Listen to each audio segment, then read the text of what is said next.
छोटा सा गांव था जिसका नाम था शांतिपुर। नाम के अनुरूप ही यहाँ शांति का वास था, लेकिन एक घर ऐसा भी था जहाँ शांति कभी ठहरती नहीं थी। वो घर था रामदीन का, जिसका जवान बेटा रमेश कुछ साल पहले शहर चला गया था और कभी लौटा ही नहीं। रामदीन और उसकी पत्नी राधा हर दिन अपने बेटे की राह तकते। उनकी आंखें हर आती जाती राहगीर में रमेश की सूरत तलाशती।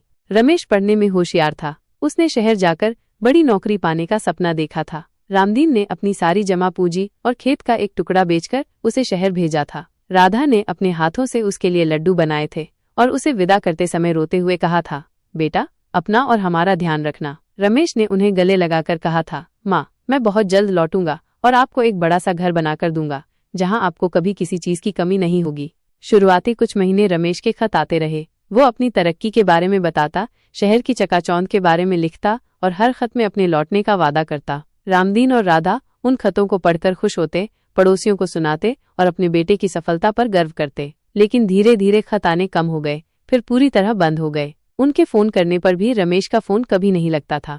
साल बीतते गए, रामदीन और राधा की उम्र बढ़ती गई। उनकी आंखों की चमक फीकी पड़ती गई और उनके चेहरों पर चिंता की गहरी लकीरें उभर आईं। गांव के लोग सहानुभूति दिखाते, कुछ दिलासा देते, लेकिन उनके दर्द को कोई नहीं समझ पाता था। हर शाम रामदीन उसी बरगद के पेड़ के नीचे बैठता जहां रमेश अक्सर खेला करता था और दूर क्षितिज को देखता रहता, जैसे उसे उम्मीद हो कि उनका बेटा किसी भी पल आ जाएगा। राधा हर सुबह तुलसी के पौधे के सामने दिया जलाती और भगवान से अपने बेटे की सलामती की दुआ मांगती।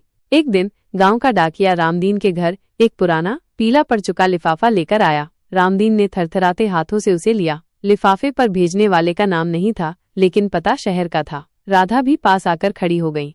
उनके दिल की धड़कनें तेज हो गई थीं। रामदीन ने लिफाफा खोला। अंदर एक अधूरा खत था, जिसकी लिखावट रमेश की थी। खत में लिखा था, पूज्य पिताजी और माताजी, मैं आपको ये खत लिखते हुए बहुत शर्मिंदा हूँ। मैं शहर में अकेला पड़ गया हूँ।